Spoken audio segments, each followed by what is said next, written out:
early conversation we were having, the most interest seemed to be in the real estate sector, one of the largest employers in the country, and all of us have some interest with real estate as house owners or tenants. Each of us need a chat on our head, as we say.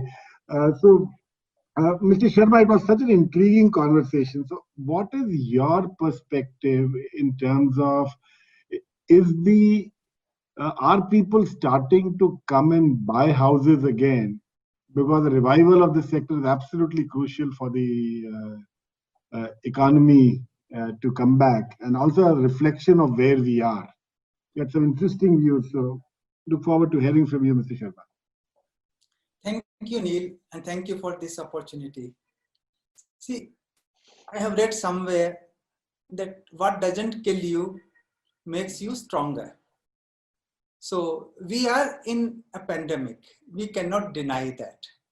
So if we come out alive, definitely all of us will come out much more stronger, much more capable than what we were pre-pandemic. This is what I believe. We can have one kind of a commitment or one kind of an announcement with certainty. It is likely to happen. If you look at the last quarter's results also, whatever we have seen today, the Indian companies, they have managed this pandemic reasonably well. If you look at one line item, the employee expenses kind of a thing, you have noticed, and you must have taken note of this, is that the salary levels haven't come down as we used to hear from the market. So even in case of automobile companies, where there may have been zero sales in the month of April kind of a thing, the salary and wages levels have remained what they used to be. To the government employees, public sector employees, IT employees, if you look at huge number of employees base today, their jobs have remained reasonably protected. Of course, we will have hundreds of examples, because the whole body today, if it has got a small problem, it gets noticed, but the whole body keeps functioning. So in human life also, we have that issue. If you guys, if they lose jobs, if something, it's a deviation from the normal things happening, it gets observed, and rightfully it should get observed to see that it gets addressed also.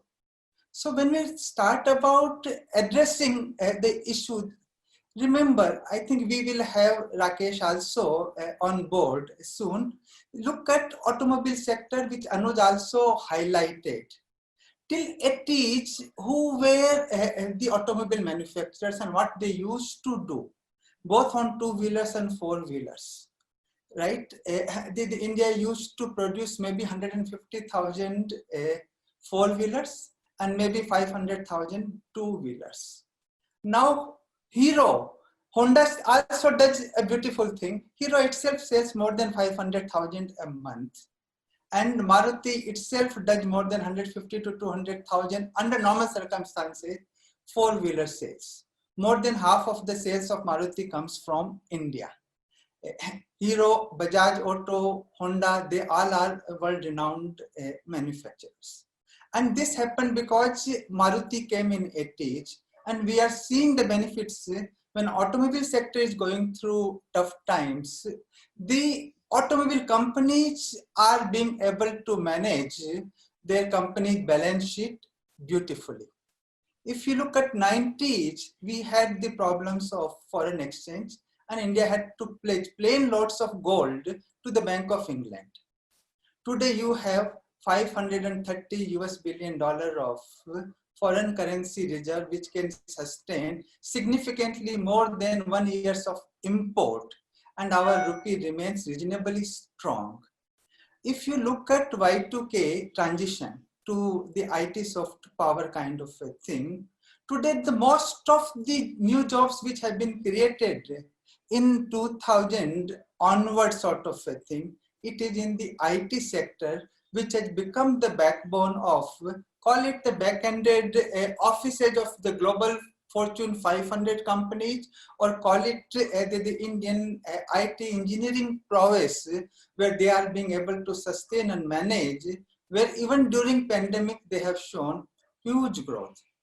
If you look at 2010 as well, you will see that the banks had gone through with a huge NPA problem, and still we are going through with that kind of a situation. But here we have Manoj, who is telling that even in microfinance, right, where higher rate of interest is being charged, because of the social capital, under normal circumstances, you have 99% of recovery.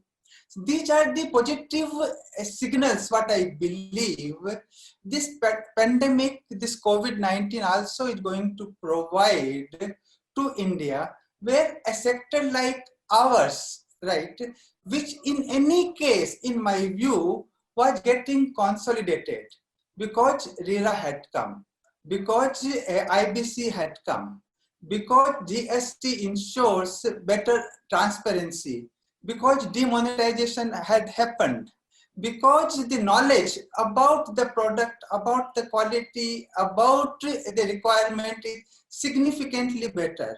And on top of this, you would also notice that even in cases like the bankrupt companies who were not able to complete the projects in NCR, Noida, Gurgaon region, now customers are seeing, I'm not naming the companies, at the end of the day that they will get back their home. This is the beauty of India's, call it judicial system or call it an ecosystem, where sometimes justice definitely gets delayed and we can say justice got denied, but justice definitely gets delivered. So I become much more positive, and my data says that in the month of June and July, we have achieved almost normalcy with the good quantum of inquiry, good quantum of conversion, and good cash flow coming back, where even with the good amount of debt, right, we have not allowed our debt to go up in the last 4 months. And we have managed our operations beautifully. And you mentioned, sorry, I wanted to check one more. You did mention about the interest rate transmission coming to you. You are looking at lower interest rates than you were in the past. Of course, yes. Of course, yes. Both at the end of the customers as well as to the developers.